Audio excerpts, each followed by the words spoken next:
Okay. Oh my gosh. Oh my. So first of all, hi everybody. Wow, this is like right in like the last second, like trying to do this. So I ran downstairs. I had to grab some water. By the way, isn't that so cute? It's my Pooh Bear thing. I had to go grab this because Elizabeth's not here. These aren't for me, by the way. I have the dogs. They've got bones. Delicious. We gave them some bones to keep them calm. Eric was jumping out of the shower. He's like, oh, wow, it's 10 till. We got to go. It's been a mad rush. So good morning. I hope I got everybody. And I forget to mention this. So I know a lot of you that watch are not able to actually type hello and everything. So big love to all of you as well. Renee, yes, ma'am. I'm so excited. Yeah, I know, in just a little bit. We're all ready for you. I'm super excited. So we're going to be heading out. So excited about that. Hopefully the weather will hold out. I'm looking out the window. It's a little icky out there. It's supposed to get a little rain today. Is it supposed to be a little bit of rain? In fact, Amy. In fact, what? Hold on. We can just do that.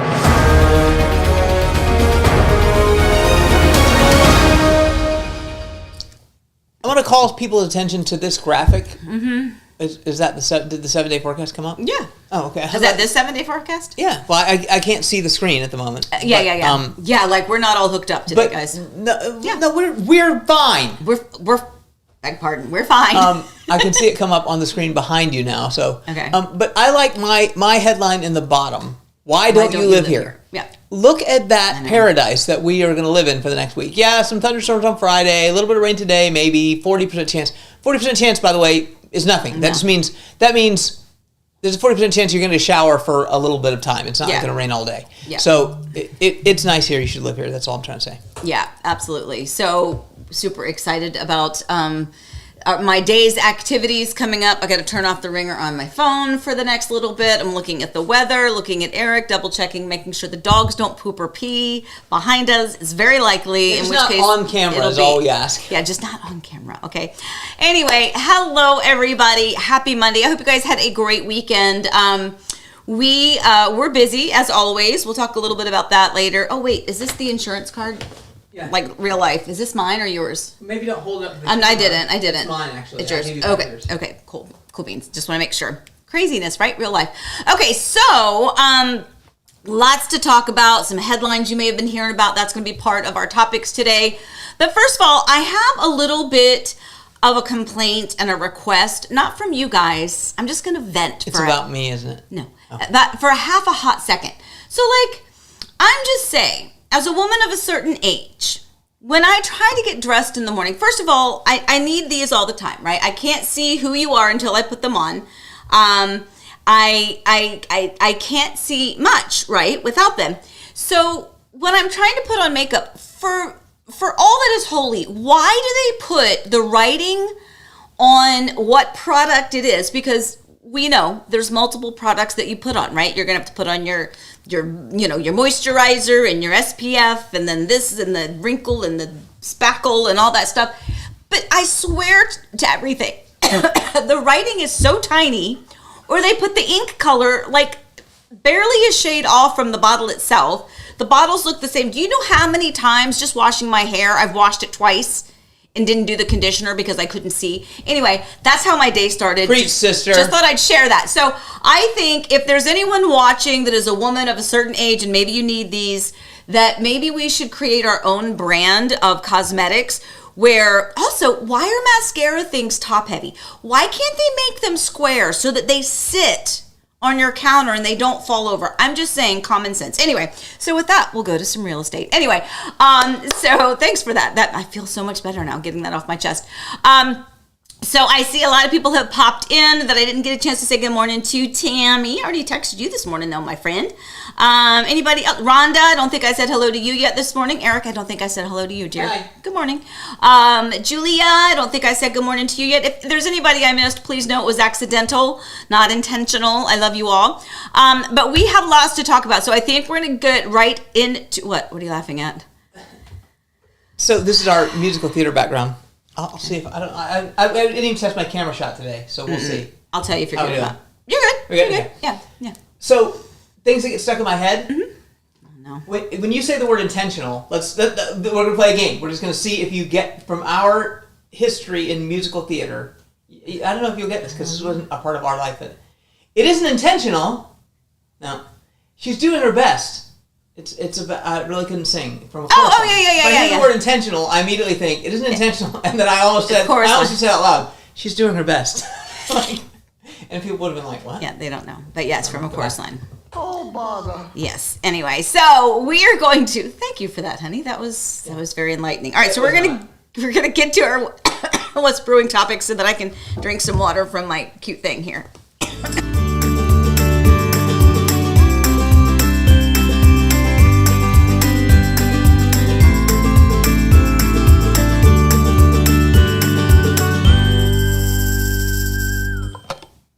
Okay.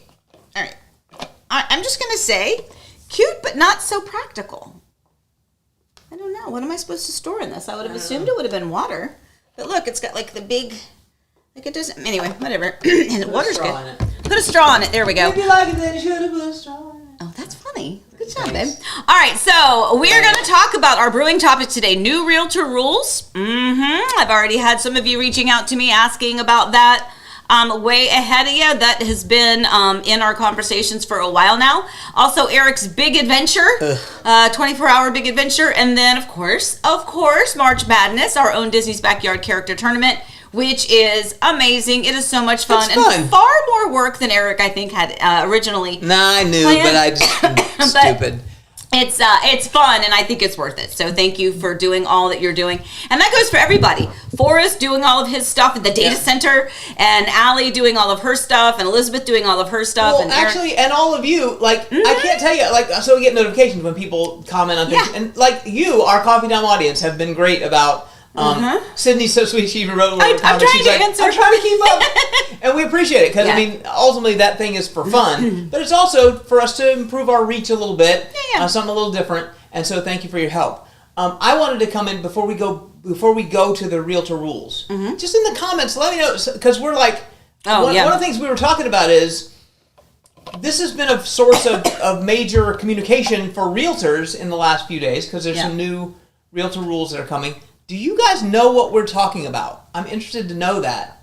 And then we'll talk about what it is, because it's going to be important to you, our Coffee Time audience, and to us. But I am interested to know, like, put in the comments, like, do you know what we're talking about? And then now we'll talk about it. Okay. Sounds like a plan. All right. Well, so then let's go ahead and hit two. Oh, you want to go ahead and go to that now then, or you don't want them to comment first? They'll comment, because they're behind, you know. Oh, that's right. That's right. I keep forgetting you're about 30 seconds behind us. That's old news at this point. Okay. All right. So, so here we are. So if you haven't been paying attention, there has been a lawsuit to decouple commissions in the real estate industry. As of now, the standard was for the seller to pay basically within the closing costs. It was the seller's responsibility to pay not only their listing agent, but the buyer's agent commission as well. That's the way it has been. Now, what's going to be different is that the buyers are going to have to negotiate that agent's compensation. But I'm also not so sure about that either. So as we go through this conversation and in this topic, there's a lot of conversation going on. There's a lot of, and I don't want to say misinformation, but I'm going to say hyped information. There's going to be some. I think as Jefferson and Madison said to Hamilton in Act 2, evidence is they've engaged in speculation. Yes. In other words, yes. That was a really long way to go for, again, speculation in my head, that word comes in. People are speculating about what it'll mean. Our bottom line here is we don't know. That's what we don't know what it's going to mean. We're going to tell you what it is, but we don't know yet. And here's the thing that I think is important, because again, you know, each MLS, each area across the country is different and has different rules. And, you know, in some places, in some areas, that commission may have been more mandated. But here where we live, it was not. And any of you that are my clients where I've ever listed your home, they're talking about the 6% commission, and I'll go to that graphic. Where is that? La, la, la, la, la, la. And I'm going to go let the dog out. Actually, yeah, go let the dog out. I got to make sure it's the right button. Is it this one? Impact? Yeah. So. No. Oh, sorry. It's that one. That one. Sorry, my bad. All right, so this is talking about the 6% commission. So let's just have like open conversation. Again, we have used this word ever since we started in real estate, and it's even more important now, because we're not, going on this bandwagon now because of this ruling, but we have always been transparent.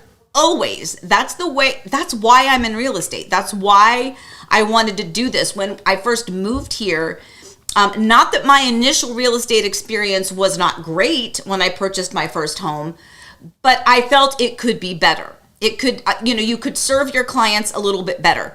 And there was more things that a realtor could do. And so there's always been that conversation and that transparency. But if I've ever listed a home, if you're, first of all, again, the 6% thing, if there was and this is the way I always worded it to my clients, the industry standard, because here it is not mandated, the industry standard was 6%. So if you had a home that you needed to sell, some of you watching, I've sold your home.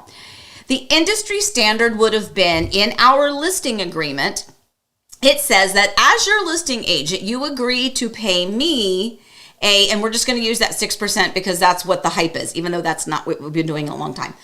You're going to pay me 6% of the final purchase price of the home.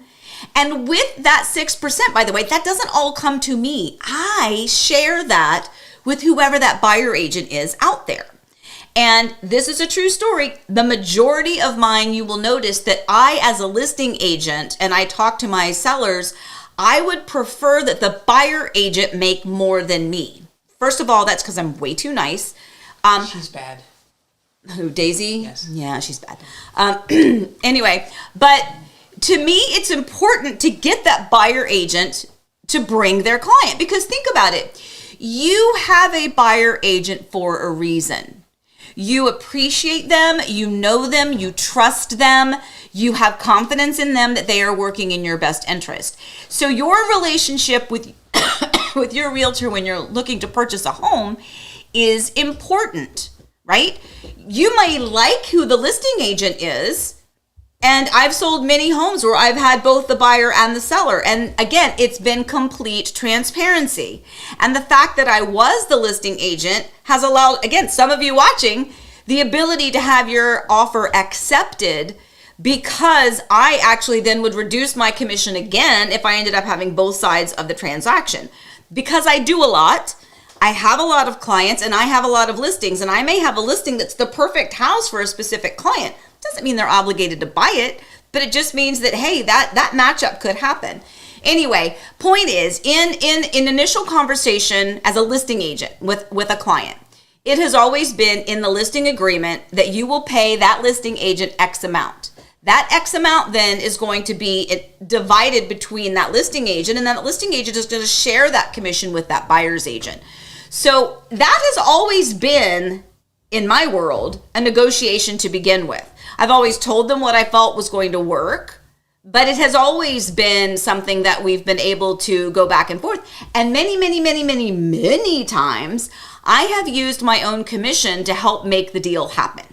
Whether there was inspection issues and they needed a little bit of a credit back and the seller was no longer going to be able to concede something and we didn't want to lose the deal. So many times I've used the commission. That is going to have to change just in the way that things are changing now too. So let's go to the impact. I think Eric had put up this graphic. So again, let's go back to the fact that we don't know, right? This just happened and we don't know what the outcome of this is going to be. But I think that a couple of good things is that there's going to be more transparency. And in the reality, the way it worked before, like every new construction purchase agreement, the transparency is already there. Like everyone already knew what that commission is. It is stated in there. But again, where we live is different from other parts of the country. So I understand maybe the heart of why this is in place, but because it is not the same rules for everyone everywhere, it's hurting a lot of us. But there'll be more transparency. So that's great for the buyer, great for the seller. If you were doing your job right to begin with, in my opinion, that should have already been there. I need a hallelujah button. Hallelujah! No, preach. I'm going to be back here like I'm in church. Like, well, because for me, that's the thing. Could you do me a favor? Yeah. Could you answer this phone for me? Just go out in the other room and answer it and just tell them I'll call them back. It's just, they keep calling. That's Amy Kidwell's phone. real life. So it's going to talk about more transparency. And like I said, if you were doing your job right to begin with, that transparency was already there, right? So that's one thing that's important. Number two is that it's going to increase the value of good agents. And I think that is very real. My worry is that if you are a newer agent, maybe you are, you're not knee deep into this yet or waist deep into it. Maybe you're still just, dipping your toes in the water. Maybe you just don't have a lot of experience, and maybe you could be a realtor that's had your license for a while, but you just haven't really done a lot of transactions. You're still kind of new when it comes to negotiation and how everything works. I feel that for those people, it's going to be a challenge because, it just is. That's what I'm thinking. I think that's a common sense type of an assumption there. The better agents, I think, are going to be fine. I think the newer ones are going to struggle. And then as far as the things that I don't think are true that people are saying, I do not think it's going to lower the price of buying a home. You're going to see a decrease in home prices. Your home is still worth what it is worth. If you had a home and I told you that your home was worth $600,000 and then all of a sudden you didn't pay a buyer commission, which again, I just don't think that's going away. I think it's just going to be restructured, reworded, reallocated. Are you going to take less than the value of your home? Of course not. So why would somebody's value go down? Why would you do that? She's from Virginia. Well, she has family in Virginia, and we're going to talk later. Okay. Hi, Kay. Okay. I'll call you later. Okay. And then the other thing is to make things simpler. I think this is a bold-faced lie. I think it's going to make things much, much, much more complicated. It's going to cause more issues down the road. It's going to make contracts and offers being accepted more difficult. Ooh. I don't think it's really working in the best interest of anyone, to be quite honest. But the reality is, kind of back to this graphic that Eric, these are like some headlines. Yeah. That it's like I can't see it. Okay, put the glasses on. That the 6%, and again, guys, I don't know when the last time is that I had an actual transaction where it was a 6% commission. You've had sometimes a new construction, they'll give a bonus that's a little higher that might make it 6%, but we don't even know that is. No, I've never had even that, no. Right. A builder's commission, full transparency, if you've done a new purchase contract, that commission is in there. And it has been anything from 3% of the full purchase price to 3% of the full purchase price. Maybe there's like a $2,500 bonus attached to it because they're trying to get rid of it. But more than likely, it's 2% of the base price. That's what my most recent ones have been. Well, so here's the thing. Mm-hmm. I don't know. I was on the phone and I was dealing with the dog. I don't know what you're talking about. All of it. Like we always have said, and it has the benefit of being true.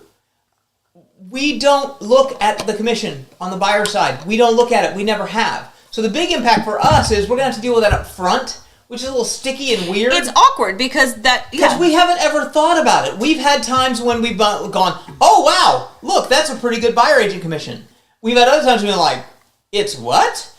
But we don't care because the main thing we're worried about is getting you the best, for our buyers, getting them the best house. Now, I think that, so for us, it's not going to make that much difference in terms of our outcome, our purpose, and our plan. No. It makes it sticky for us because now we got to talk about it up front. Now we have to have the awkward conversations. And we're going to have to work out the language so that we can still do what we've always done, which is make sure that the number one priority is getting our buyers the house they want. But we're going to have buyer agent agreements up front. Okay. Yeah. So I didn't really include this in my graphics. Mm-hmm. Here's one of the things that's going to happen. Okay. We talked in a Sunday Drive recently. We talked in our homes.com video. We talked in Coffee Time. The Zillow agent setup right now is built for agents to choose you. So we've talked about it. If you hit that button that says request a tour, 5 or 10 different agents call you and say, I want to show you the house. Now, when they call you, they're going to say, I'll show you that house, but you need to sign this piece of paper that says that no matter what house you buy in the next 6 months, or certainly if you buy that house, that you, the buyer, are going to pay me X thousand dollars or X percentage of the purchase price. No one is going to do that. Okay? So we always say we're fully transparent. I'll say to you, Amy and I have had conversations about this going, well, we don't know what it means. And that's really what the argument. I think you agree with me, but I think that you don't have, Amy doesn't have the greatest confidence in herself. Amy doesn't have the level of confidence in herself that I have in her. She's very humble. You're very good at this. You're very good at this. And being a buyer agent is one of the things that you're very good at all of it. You're outstanding at that. I think you might be the best buyer agent in America. No, I'm serious. Because of that approach. And yeah, we're married, full disclosure. I like her. She tolerates me, so that's the relationship we have. But I think this is going to benefit people like you greatly. Because if anyone wants to know what's the value of having Amy as your buyer agent, I can tell you. I can talk to you about it for hours, about what the value is. A new agent or somebody on Zillow that's calling, I don't know what their value proposition is to say, right, hey, sign up to pay me $10,000 up front. If you buy anything, it doesn't make any sense.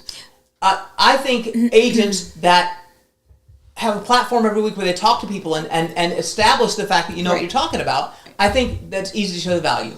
And I'll go back and say, we were talking about, so you have a walkthrough today with a client that when you sent them the offer, they called and said, why is this offer $25,000 less than the asking price? Well, no, it was a little different, but yes, that's the point of it. Yeah. That's what it was. It's because we did so much work up front to make sure they weren't overpaying. Right. I saved my client $25,000 on that purchase without a correct buyer agent or someone who did the work would very likely have paid the full purchase price for that. Now, that would have been great for the seller and great for the buyer, but the realtor who got that to begin with, like who did the work and knew the market and proved the value, how is that agent then going to be just kind of kicked aside, or how is that going to then be compensated for? And again, kind of back to Eric's point in the beginning, whenever, like, okay, Renee, we're going out to look at houses today, right? In all of those houses, this is what I look for when I'm scheduling showings. I'm looking for the addresses that either I've shown to or that I've suggested to my client that we see, or that they've suggested to me that they want to see based on the property search or conversations we've had prior to their visit. I find that listing on the MLS. I go down and I double check and see, do they have like property disclosures and HOA disclosures uploaded into the MLS? That tells me a little bit about the listing agent as to whether or not they do what they're supposed to do. And then I go down and I look at showing instructions. In there is what the buyer agent commission is. But my first thing goes to address.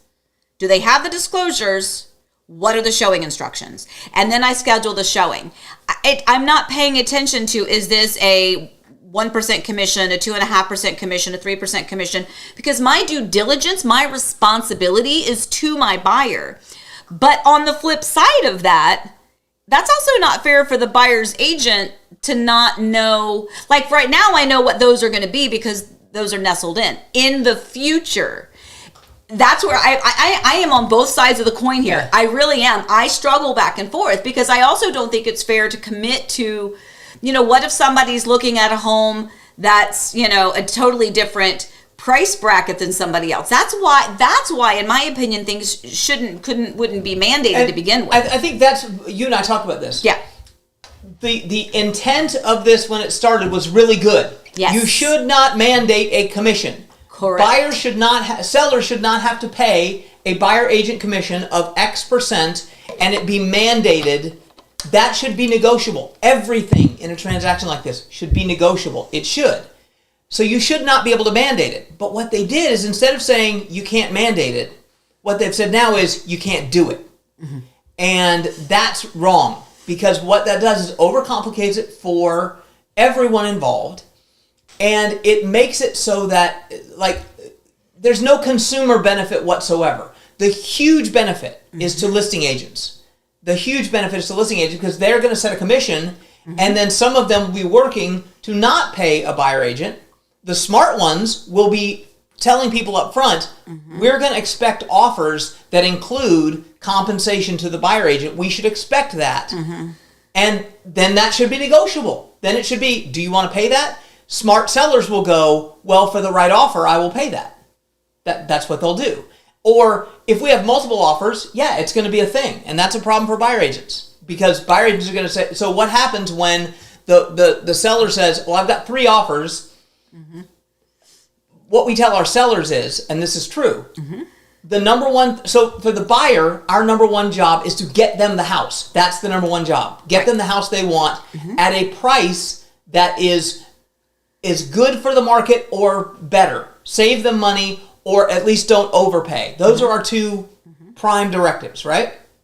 You can't have 2 prime directives, but if we had 2, that would be it. Get them the house that get them their home. That's a better way to put it, yeah? Yeah. Get them their home, and don't overpay. Those are our 2 things. For sellers, our prime directive is put every dollar in their pocket that we are able within our power to get through pricing the home well, marketing the home well, saving money on their costs, all that stuff. But smart sellers are going to find out that you get more money if you have a wider pool of buyers. And there are going to be smart buyers out there that are going to say, well, I have an agent, so I'd like you to compensate my agent for representing me. But the people that are not trying to rip off their buyers are going to be like, well, that makes sense, because they're actually going to get higher prices. Think about this. And we're still speculating, so I don't want to belabor this forever. Yeah. Sorry. But Amy, if we've had offers on our listings from people that are not represented, okay? Do they tend to offer more than the home is listed for, or significantly less than the home is less. They always offer less. They offer $50,000 less on a $400,000 home. They offer 15% less. Do they get those offers? They do not get those offers because they're offering too low, because they don't have the expertise to know. One of the great values of having a good agent is knowing that if you're paying a high price, you're paying a high price for a reason. When we were 2 years ago, we were overpaying for homes because the demand was so high and supply was so low. The market value was higher. It was good to know, okay, I'm paying this. I'm thinking about Michael and Amanda. We went through a bunch of houses with them. We're like, well, yeah, you're going to have to overpay by this much to get it, but then you get it. And they got the perfect home. Right. And it was great, but they were educated about it. Right. Buyers are, and one last thing. We're telling you about a house around the corner from us that's significantly overpriced. It's pending. It's $275,000 overpriced, in our opinion. Now, I will say, I'm a capitalist. If someone's willing to pay them $975, I love it. They live around the corner from us, and that helps our property value. That means that we just made $500,000 in value on our house. So, but that house either will not close because it won't appraise, or someone's stupid. Or someone will stupidly buy that house, and they're going to be underwater on that house for 20 years. Yeah. So anyway, I can't imagine they have a buyer agent. I know for sure they don't have a good one. Unless we find out, well, they paid $700,000 for that house. Right, Then they have in a which great case, agent. then that's So great. we're speculating. All that's there. Yeah. All we're saying is we don't know. We're here to help. Yeah. And I think it's going to shake out to benefit people like Amy, who are transparent, first of all, and who can show value for what they do, which you definitely can. That's all I have to say about that. Okay, very good. Good morning, Gina. I just saw Gina pop on. So good morning, Gina Buckley. Yeah, I know. It makes it really awkward. You know, if you have been a client of mine, the required broker agreement that we have to be compliant with our brokerage, just saying, that I'm representing you, that doesn't actually have any commission noted on there. That I don't really send to people until we've chosen the house. And I think that is for every realtor out there, that is going to change. And that's going to be the awkwardness that I don't like. Yeah. I don't like call that. up Bob Divis's comment. Buyers will shop for a lower commission. Yes, they will. I understand you feel like popular realtors will keep their large commission. Prices have gone up, so have the amount of commissions. So I would say to you, Bob, I don't know that I feel that popular agents will keep their large commissions. I don't agree with that. What we're saying is agents that can show the value of what they do will get that value. That's what we're saying. We're not saying they will keep large commissions, because candidly, on the buyer side, we don't get large commissions. But I totally agree with you that that it will be negotiable, and that's a good thing. It's a good thing that it's negotiable. I don't see any other way to say it's a good thing, because that means that people are getting the value that they're paying for. Yeah. Could you get your breaking news, please? Hold on, here it comes. Hit breaking news. Geraint has a big. Oh! I'll click the. Breaking news, everybody! Can you see the? Can you see the? All right, hold on. I'll go to you. There we go. Geraint, breaking news. Hi, Eric and Amy. It's Geraint from the other side of the pond. Baby boy, 8'3". That was what Forrest weighed. Nice. Joey Alexander, mom and baby well, home later, off to meet him soon. Oh my gosh. I'm going to cry a little bit. Big hug. Oh my gosh. Everyone, that is amazing. Yay. Woohoo! Send us pictures, but mostly go enjoy the new grandbaby boy, Joey Alexander. What a great Beautiful. name. And if you are ever, we just had this long conversation about commissions. Yeah. If you ever wonder, why is Amy in this business? Oh, well, that's Geraint will never probably buy a house or sell a house with you. He lives in Wales. But I love him. This is what we're here for. That's the whole point. Yeah. So back to Bob's comment before. Yes, I think things are going to change, and who knows how it's going to go. For us, it's not going to make that much of an impact on why we do this. So that's why we're not that worried about it. Oh, congratulations, Geraint. That's fantastic. awesome. Yes, congratulations. Yay. Oh my gosh, so excited. 8'3". That's a big baby. That's a big baby. I should know, because right? That was a big baby. Yeah. Oh my gosh. All right. Well, let's go to our second brewing topic, because I promise we will talk about the commission stuff all day long. It will be ongoing, yeah. It is going to be ongoing, and all of us in the industry are going to have to make some changes and adapt. But let's move on to Eric's big adventure, shall we? Eric had quite a day yesterday. Probably part of why we were scrambling at the last minute and sliding part of into why. That our was why. seats. So yesterday, Eric and Forrest, Dawson was home this past week. I didn't really get to see him very much, so I'm a little bit sad about that. But he was did home. This thing where he's 18 and just went into his room. He's home. Well, was home for spring break. JMU was on spring break this past week, so Eric reversed that what was it? Friday? Yeah. And Friday. Flew to Charlotte. The way they have this is Dawson will drive 4 hours by himself when he's coming home. Dawson will drive 4 hours to Charlotte. Eric will fly to Charlotte. They meet up, and then Eric drives with Dawson the remaining 8 hours or however many to get to Florida, and then they reverse that when they go back. And so it was yesterday morning. I don't even know what day it is. Yep. Yesterday morning, Eric got up early with Dawson, and they started the drive back to Harrisonburg. They obviously stopped in Charlotte, dropped Daddy. Sorry, babe. Right. Dropped Eric off. Eric flew back home. I picked him up from the airport. Dawson made it back to JMU, got stuck on the road there for a while. There was an accident, so that wasn't fun, but he's back at school safely, and the next time he comes back. But anyway, so that's Eric's big adventure. I wanted to throw one thing in. I've been seeing lots of videos about, there's a trend about people from Europe, specifically the UK, but talking about how big America is, because I think people don't understand. So I looked it up real quick. Apparently, to drive from London to Manchester in England, which is, one's south and one's north-ish, okay. And there'd be better examples. That's 163 miles. Oh, okay. I drove yesterday 525 miles from Orlando to Charlotte. So I basically drove from London to Manchester, back to London, back to Manchester in a day. But that's kind of how we do it, and that's why we did it, because he wanted to have his truck here during spring break, and he got to drive back and forth. We could have flown. He could have just flown. That would have been easier. But for those of you watching from across the world, Americans, we drive a lot, and our country's big. That's all I'd say. Yeah. Geraint says that big baby, yes, his dad is 6'5". Wow. Oh, okay. All right, then.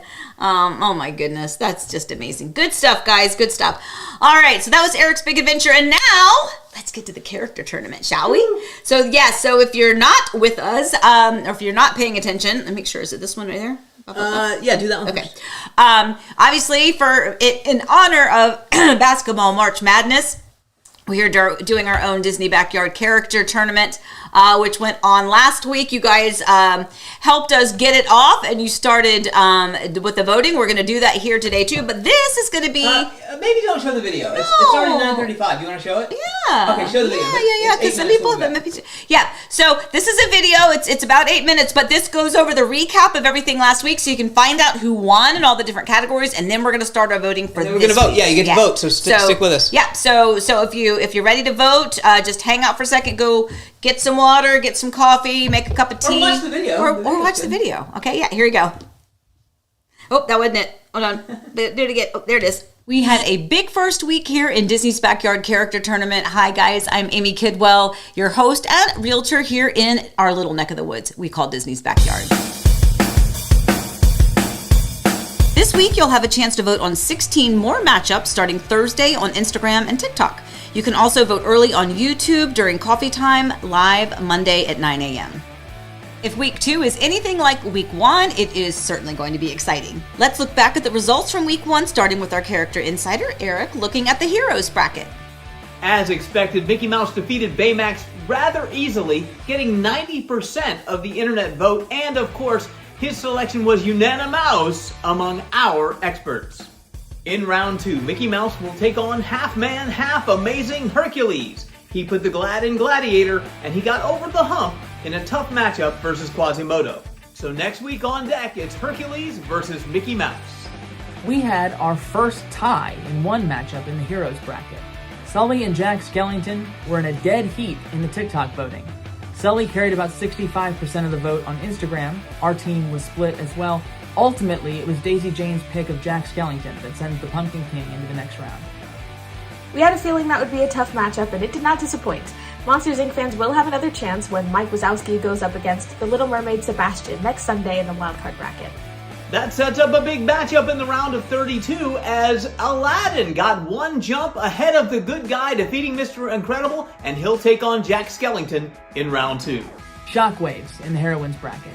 We had Snow White at a 70% chance to win her matchup thanks mostly to her $1 billion performance over time at the box office. But Moana just squeaked by and got the upset here. With newer, younger characters performing well against their veteran opposition, could we be seeing a new character wave in this year's tournament? We'll be sure to keep an eye on it as the tournament progresses.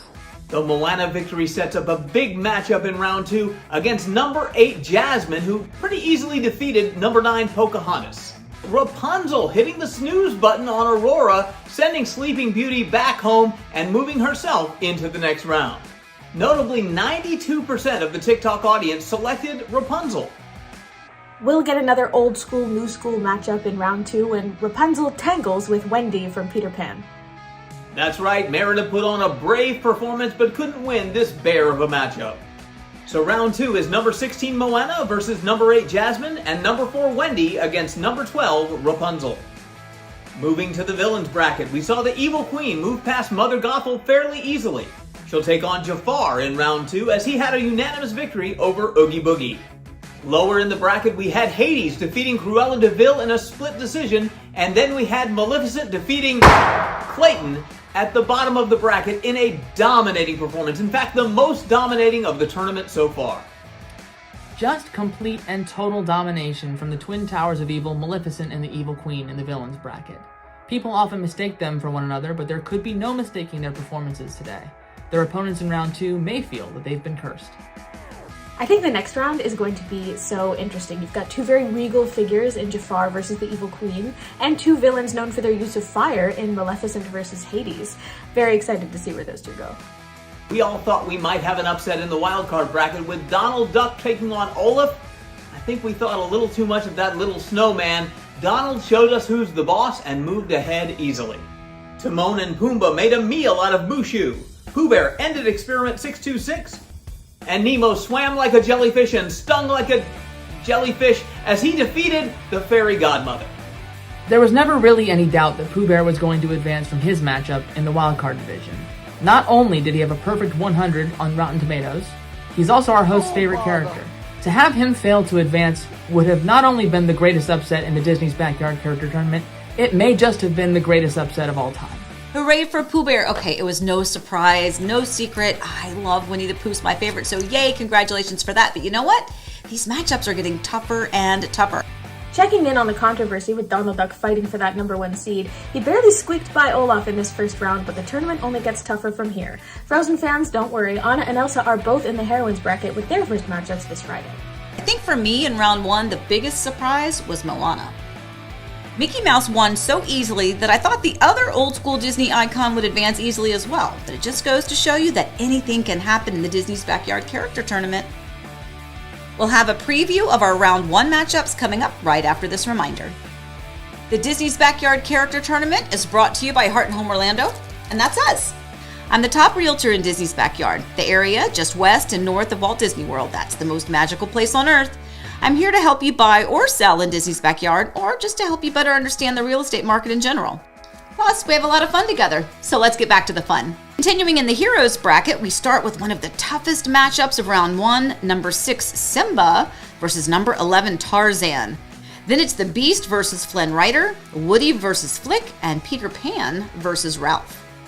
Eric, what matchups are you most looking forward to? That's a simple one, Amy. It's number 6 Simba against number 11 Tarzan. It's the Rumble in the Jungle. It's the one who just can't wait to be king against the one that's already proclaimed king of the jungle. It's also Elton John soundtrack versus Phil Collins soundtrack. It's Nas Ipueya versus Zabadub Doobadoop Dabadoop Dabadiba Doobada.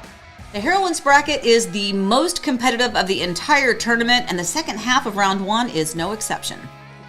We've got Ariel versus Tiana, Alice versus Anna, Belle versus Mulan, and Cinderella versus Elsa. Those matchups will be ready for you to vote on starting on Friday. On Saturday, we move back to the Villains bracket where we have a lot of evil going head-to-head. The number 6 versus number 11 matchup is the Little Mermaid's Ursula versus Judge Frollo from The Hunchback of Notre Dame. I think she's a big favorite there. We've also got Captain Hook versus Emperor Zurg, Gaston versus Scar, and the Wicked Stepmother against Syndrome from The Incredibles. 3 of the 4 matchups seem very easy to predict. You've got to see Ursula, Captain Hook, and the Wicked Stepmother moving ahead fairly easily. But Gaston versus Scar is a matchup for the ages. Every last inch of both of them is covered with hair. They're both fighting against a beast. They both also have oddly great singing voices. This is going to be a good one. We'll round out round 1 with the bottom half of the wildcard bracket on Sunday. Sebastian versus Mike Wazowski, Dumbo versus Dory, Lumiere versus Cusco, and Dopey versus Wally are all on tap. For me, the interesting one there is that 4th matchup, Dopey versus Wally. Silent, but deadly. What do you mean? That's a common expression, silent but deadly. It just means that they don't talk a lot, but they're both very vicious competitors. What did you think I meant? Never mind. In any case, big congratulations to our round 1 winners, and we look really forward to next week. Remember, you can vote every week on Coffee Time Live, Mondays, 9 a.m. on YouTube, and also on Instagram or TikTok this Thursday through Sunday.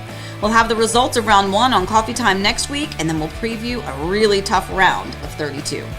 As always, thanks for being a part of our Heart and Home Orlando family. Please stay safe, stay well. Remember, we love you. Happy house hunting.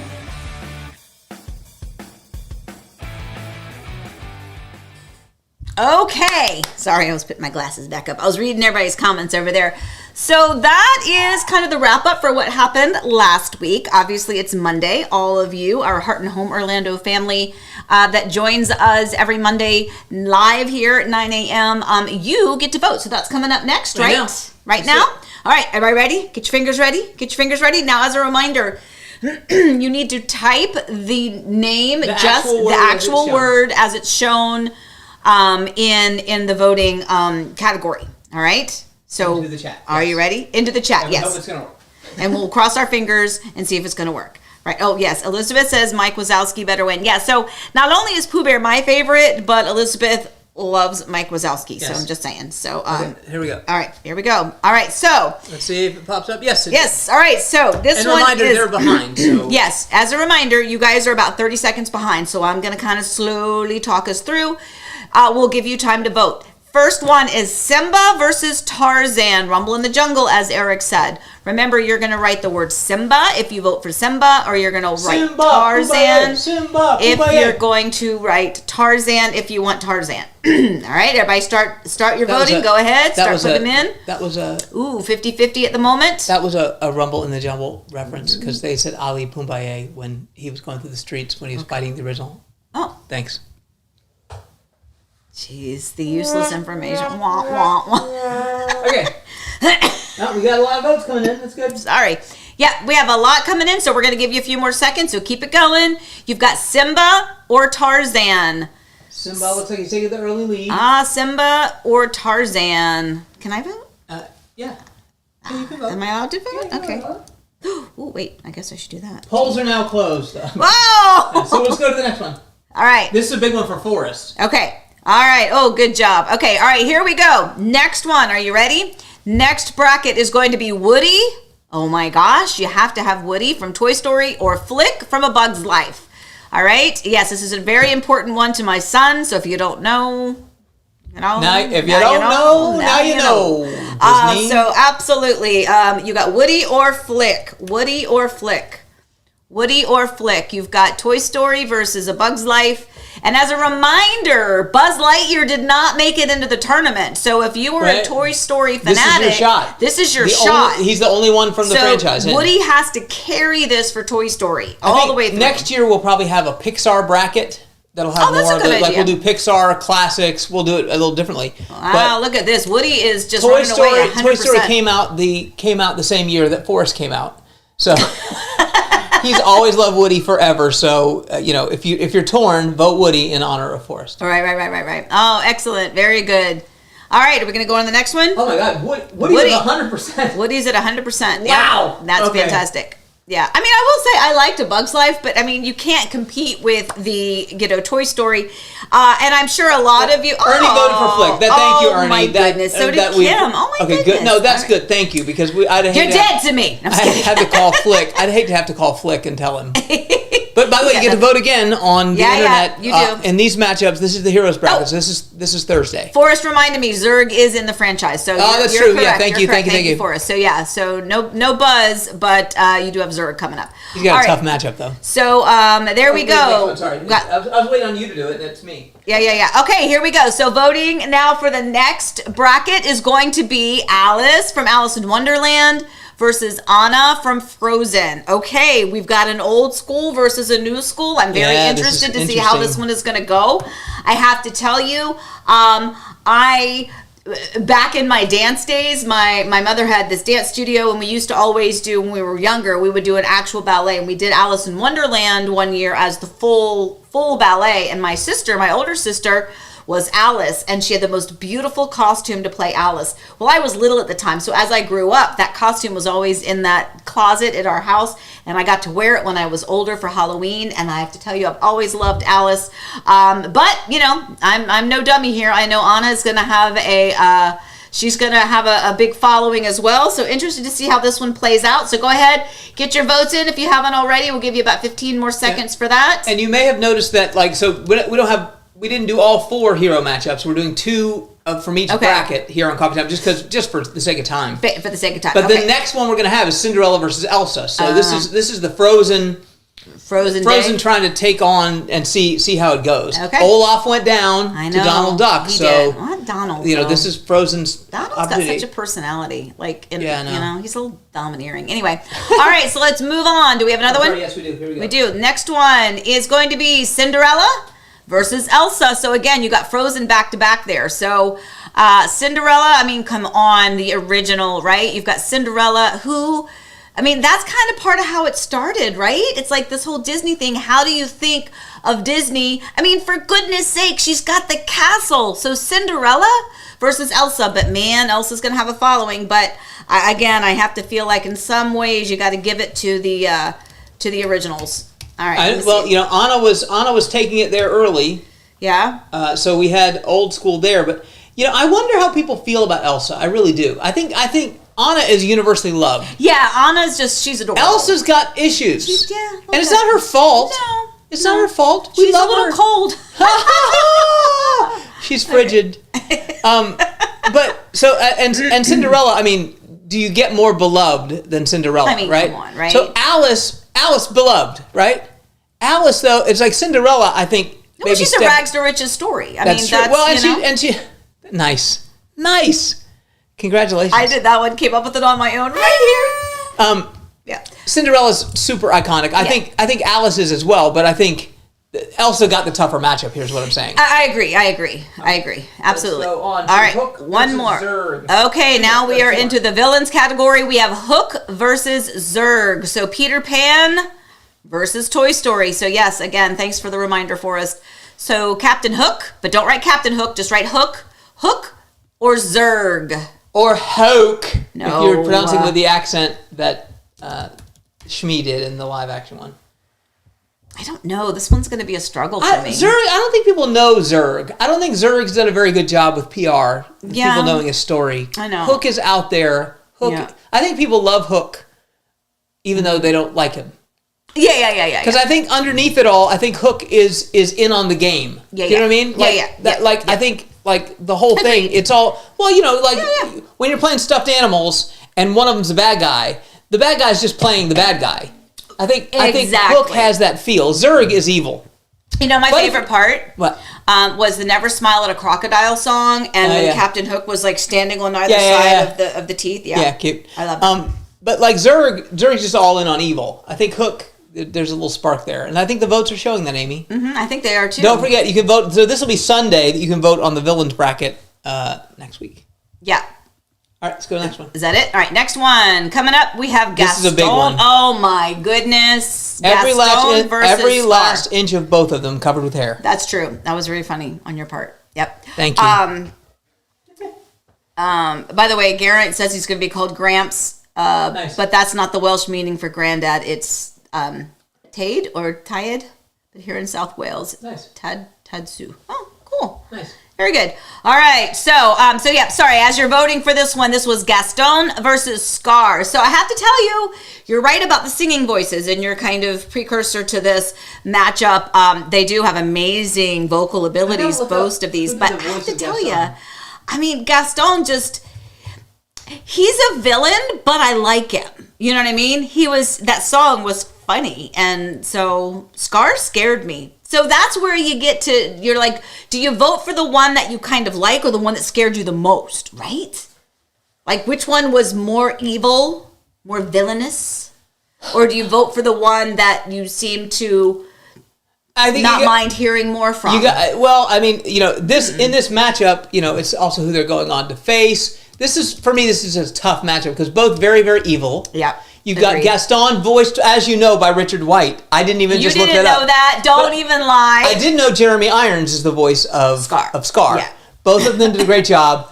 Yeah. I like Scar because I like Shakespeare, and if people do know this, I hope that like Hamlet, the Lion King is Hamlet. That's what it is. Uh-huh. The whole Scar thing and the whole thing, killing the father and the whatever.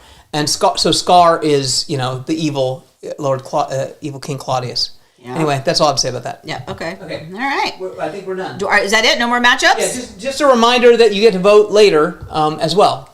So good job. Who won that, by the way? I don't know. You just clicked off of it before I had a chance to I'll look. go back and tell you. I wasn't able to do it. sorry. Allie says Scar's singing Scar voice was winning. occasionally. Pooh Bear himself. He hit the high notes. Yeah. True. That's funny. That's so funny.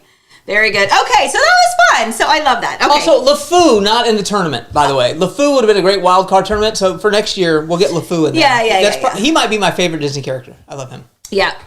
Enchanted Nomad. Scar is just so bad. He's the perfect villain. And you know what? You're right about that. I agree. And that's what I mean. That's why first of all, we understand this is totally for fun. This is not real estate related. This is just fun. It's part of what we do. It's part of living in this magical place. The other day I had a moment, and this is so corny. This is so stupid, but I had to go to Walgreens to grab something. So I went to the Walgreens just down the street, the new one that just opened up at the Mark. And when you go into the Walgreens here locally, they've got Horizon High School, because Horizon High School is just across the street. So of course they've got some spirit wear, some Horizon High School like shirts or hoodies or socks and stuff like that. And then you've also got like a whole aisle of like Disney stuff because we live here in Disney's backyard. It's such a magical little place to know that even our local places, you can still get a Disney mug if you need It's so it. interesting that you said that. So I almost did a segment for the show today where I took some pictures. I went to get donuts for Dawson and his friends. They spent the night, and I went to get to Dunkin' Donuts. And I took a couple pictures because it's right outside Disney, and I looked around the parking lot, and I took 4 pictures. I wish I'd have called it up now that I thought about it. In line in the thing are 3 different Disney cast members in 3 different outfits in front of me. There's somebody walking back to Disney cast member housing in their little outfit. You can see Disney cast member housing over there. Flamingo Crossings is right behind me. And it was foggy. There was something about it being foggy. And there was a mom loading her 2 kids into their rental SUV at Dunkin' Donuts, getting ready to go to the Magic Kingdom or somewhere in Disney World.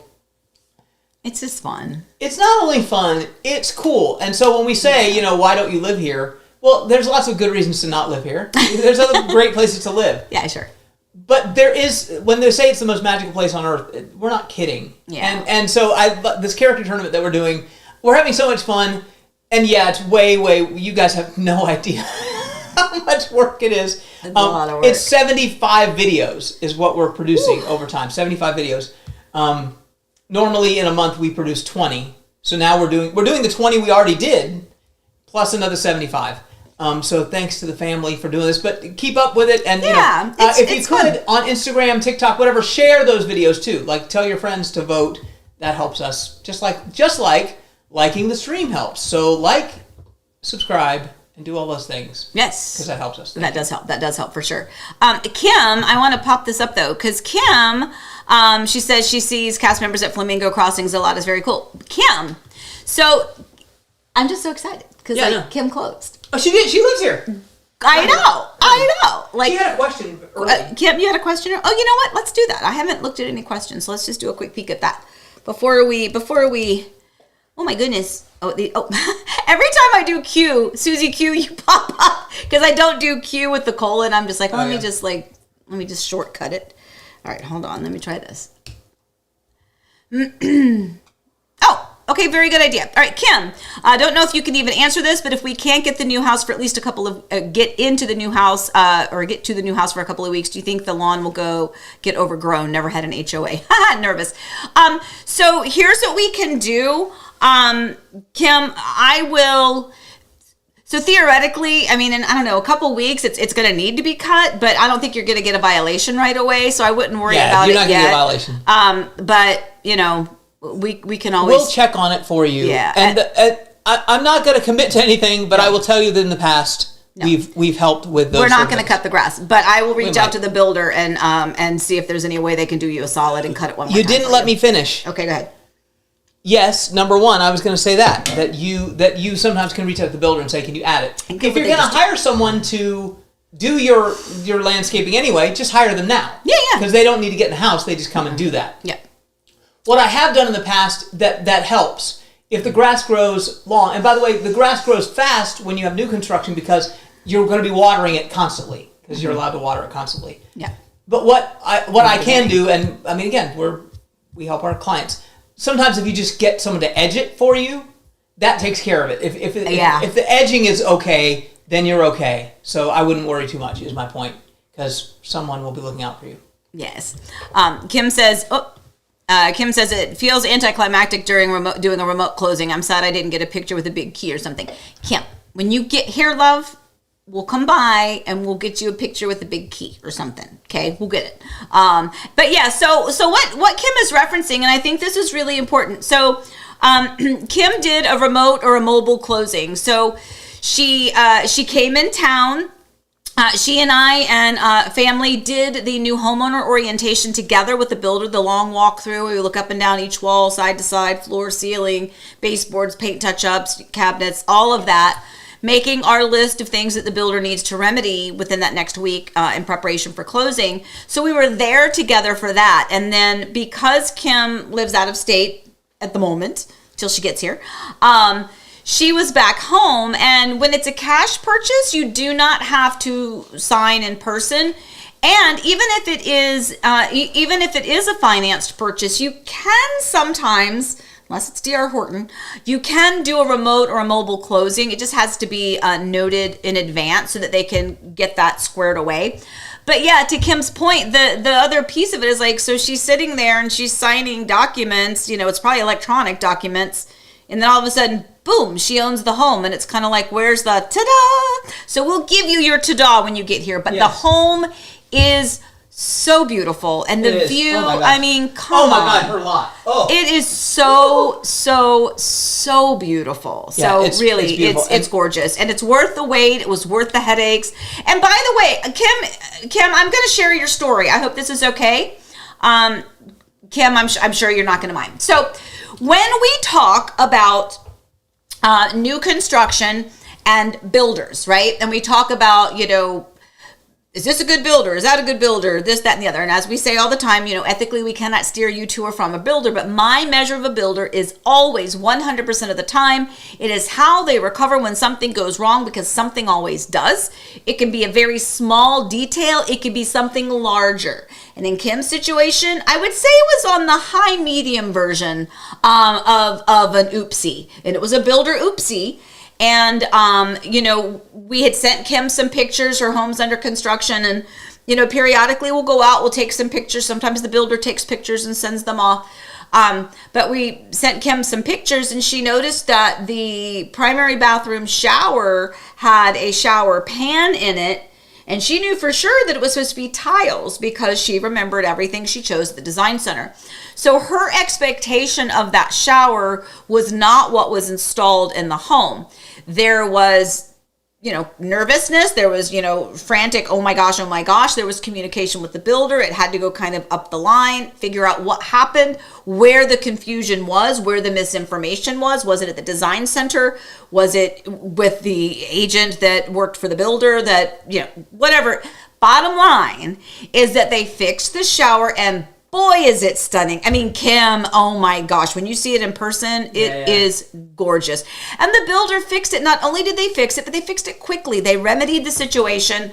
And I always tell people we have to understand that it is humans, it is imperfect humans that are building these homes. And even though we've got fancy computers, we've got amazing technology, that's great, and that can help speed up a process, and it can help streamline it, but it doesn't mean that it's going to be problem free. And in this case, that's exactly what it was. It was, I think, between human error, misunderstanding, and choices, but ultimately the situation got remedied. And I tell you what, Kim, it's beautiful. Can I bring it full circle, Amy? Bring it full circle, baby. We talked about nice energy. Woo! We talked about It's the caffeine. We started talking about the value of buyer agents, right? Yeah. Just a slight tooting of our own horn. It got noticed because we went and took pictures for Kim because she had an agent, right? Now, not every agent necessarily does that, but I'm just saying Kim was a big part of getting that fixed. But so were you, is my point. And so there is value to having an agent. Is that's why I'm trying to bring it full circle There to say, is. if you didn't have representation, you might have called them and then I said, well, too bad, so sad. In the contract it says this. Mm-hmm. And you'd had to decide, do you not buy the house or not? Well, good. And by the way, wasn't necessarily a lock that it was going to work out. Well, but I'm glad it did. But no, full credit to Kim. She had paperwork that said it. Right. She. That's what I'm saying. She had a huge part to do with it. Yeah. Here's the other thing.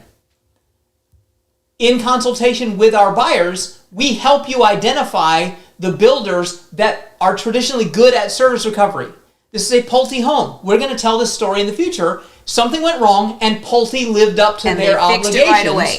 You're not going to know that if you don't have somebody who knows that. So you're going to go with another builder. You might go with another builder, and you might have another outcome. Right. That's my point. Yeah. My biggest point is I'm super excited for Kim to see her house. I know. I kind of want to be a fly on the wall. A lot of comments in there about it being anticlimactic about when you do a mail-away closing. Mm-hmm. My other gig in the world, sometimes I do customer service training, and I have a whole speech that's called Signs, Symbols, and Ceremonies. I'd like your thoughts. Okay. On mine or theirs? Everybody's. Okay. I think human beings need ceremonies. Yeah. We need graduations. And that's, I think, the feeling of anticlimacticness. But it doesn't need to be arbitrary. No, it doesn't mean, hey, you showed up, and so you get a 4th and a half grade an award. graduation. No, Yeah, not yeah, that. yeah. But my point is, we do crave those ceremonies. We crave those milestone markers. Well, and so, Kim, my point is, we'll take a picture with you with something. Yeah. And so you have that moment when you walk into your house, because it's a big deal. It is a big deal. It is very much a big deal. And, I've had lots of clients that have had to sign remotely. And, for sellers, it's different. Sellers selling the home and them signing things like pre-signing before the big, moment where the buyers sign and things get dispersed, or that's a little bit different because you're letting something go. And sometimes we don't want the ceremony about that. But when you're buying something, especially, think back to the houses we looked at, and you think back to the time, the design center, the picking of the choices, the waiting for things to get going, the changing over of the builders, like all of the emotion, the anxiety, the good, the bad, the frustration, the, wow, that's better than I expected. Wow, that's not quite as good as I expected. All of that ties in to that moment. And so, yeah, when you sign remotely, it's kind of like, wah, wah, Anyway, all right. So do wishes. And I am going to do wishes. And do baby news and do barking news. Okay, baby news. Wishes.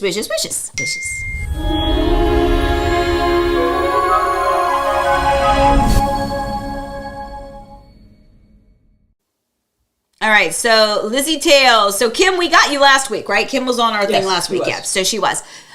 This week, Lizzie Tales, Lisette is closing. Actually, it's Lissette, but that's okay. We love it. It was late at night. Lizzie Tales, she's not here right now because she's probably in her hotel room just down the street. I'm going to meet with her after I meet with Renee today to do her final walkthrough she's the story about the substantially overpriced home that we were able to prove the value of what it actually was and get her under contract. Amy was able to beat up that other agent. Oh, I did not beat her up. Figuratively. Well, with figures, yes, you're correct. Figuratively, you beat her up. With data. Yeah. Anyway, so Lizette is going to be doing her final walkthrough and closing tomorrow morning at 10 a.m. Whoop, whoop. Rose is also doing her closing on her resale home. I helped her twice. We sold her existing home and helped her buy a new one. And then Travis and Jacqueline, we did their new homeowner orientation last week with Travis. Jacqueline, I don't know if you're watching, but I don't know if I told you this. Jacqueline broke her foot. Oh, no. So Travis came down to do the new homeowner orientation. So I was with him. So excited. He's going to be, I believe it is a general practitioner here in the area. So for those of you moving here, we have a new doctor on board. Whoop, whoop. Anyway, Jacqueline, I think, broke her foot right before this. So can you imagine moving your family, like, husband, wife, kids, move your family and you've broken your foot. I mean, come on. Anyway, but they're closing this week too. So super, super, super excited about all of this. And then what else did you want me to hit, by the way? Do baby news just for fun. Baby news.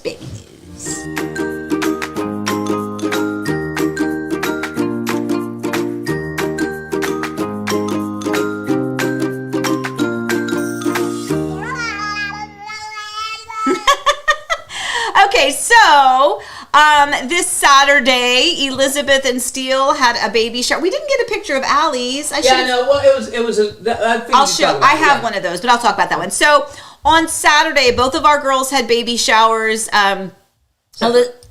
Separately, yeah. Elizabeth's mother-in-law hosted a baby shower for her and Steele. As a reminder, Steele's now back from his deployment. He is still stationed on base, but he did come in over the weekend so that he could be at the baby shower in person. So that's Elizabeth and Steele. It was a lovely shower. We're so grateful that they hosted that. In the middle, I actually put that little tree bookshelf together yesterday. Yeah. One of the family members purchased that and sent it to Elizabeth and Steele. So super cute little bookshelf. I put it together. I did that yesterday. Look at that belly. Oh, look at her belly. That's super cute. And then Alyssa and Hong also had a baby shower. They did a virtual one, and I think they basically slashed baby shower, and they just said casual get together pre-baby, because it was with a lot of their friends, and they're all kind of spaced all around the U.S. and actually one of her best friends from college lives in Korea now, and she teaches there, and so she was a part of it. So that must have been it was in the morning. It was in the morning. Good. Yeah, it was in the morning, but because it was I think there's a 12-hour difference. Yeah. And so it was 6 p.m. our time, so it was 6 a.m. Emily's time. We are But so international. we are. I love so us. cool. But anyway, it was just really nice. So they sent me a screenshot of like what it looked like FaceTime wise, or not FaceTime, Zoom wise. But they just had like a nice little, get together chat with people and everything. So very excited for that. So that was some good baby news. So we're excited about that. And yes, we are getting closer. As a reminder, we have April 30th for Allie and May 19th for Elizabeth. Yep. We know that they will not let Alyssa go past her due date. We've already been told that definitively. So we got a date in mind. And I ordered, this is important news, I have ordered everyone. I have ordered the glider rocker for Mimi and Poppy's house. It is on its way, and I'm going to have my own. Yep. Forrest says, Steele and Hong at Sydney. Oh, yes. So Sydney says, what's the correct spelling of Steele It's and not Hong? that. It's not that. Steele and Hong. There you go. Good job. That's so sweet. You guys are so nice, by the way. We appreciate you guys so much. There is such a joke that I'm not you're not going to do it. All right. Welcome.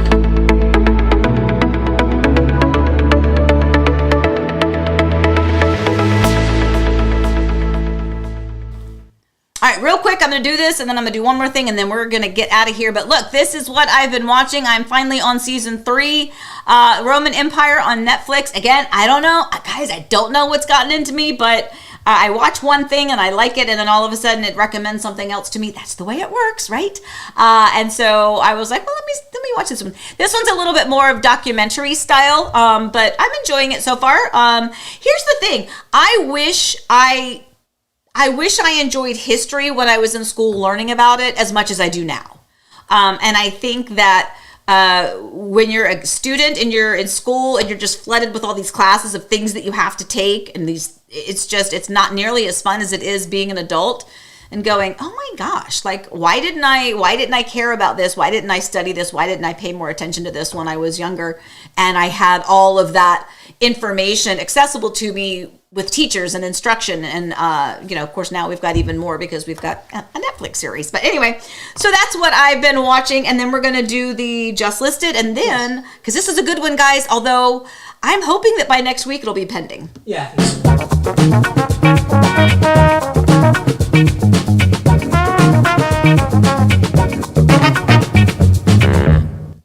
Okay, so this home is just listed. This is in the beautiful community of Johns Lake Landing, and this is out in Claremont, Florida, David Weekley home. This is 1,633 square feet, 1,633 square feet. It is a 3-bedroom, 2-bath home. It is beautiful. My clients were the ones that originally purchased it. So the sellers were my clients when they purchased it. They purchased it as a quick move-in from the builder. Beautiful, beautiful, beautiful home. Immaculate lawn. They have a nice big fenced-in backyard. The backyard has a bit of an incline. I mean, it slopes pretty good. It does slope pretty good. But here's the thing. Remember that word that we talked about earlier? Transparency. Literally, first of all, it's going to sell. We have it priced so right. It is right in the perfect little pocket. There's been a tremendous amount of foot traffic. It went active last Thursday morning, all day Friday, Saturday, and Sunday. We've had just foot traffic. For some people, the slant was a big deal. For some people, not a big deal at all. There is no drainage issue on it. But we understand why people might be a little bit concerned about that. But the home is beautiful. There are no drainage issues with it. And I have to tell you, it's going to go, I think, pretty daggone quickly. So that is one of them. And then I was going to say something else about, I know what I was going to do. This is what I wanted to do. I wanted to go back because I saw this while we were doing our our Disney tournament thing. I wanted to pop up Ruth and Bill's comment. Oh, nice. Yeah. This is back when we were talking about the whole, new ruling kind of with the with realtor commissions. Ruth and Bill, I mean, can we talk about like all-time favorite clients? Oh my gosh. They are just the best. They are heroes. They are inspirations. I want to be them. Eric and I, we aspire to be them. But Ruth and Bill, Amy and Eric, we've performed 4 transactions with you. Yes, you have, my sweet friends.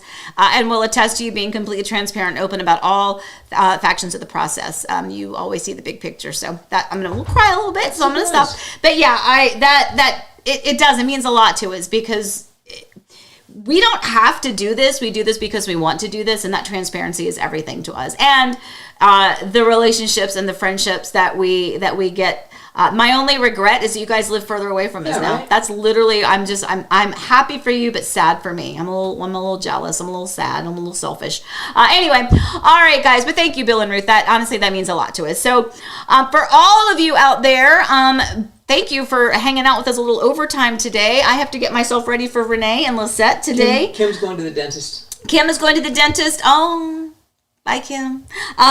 But we are, we've got a big day ahead. We've got a lot of stuff. Don't forget the whole character tournament. They can find us on Instagram and TikTok for that. That voting, Eric tells again when that voting is going to be for them. It starts Thursday, Friday, Saturday, Sunday. It's Heroes Bracket Thursday, Heroines Bracket Friday.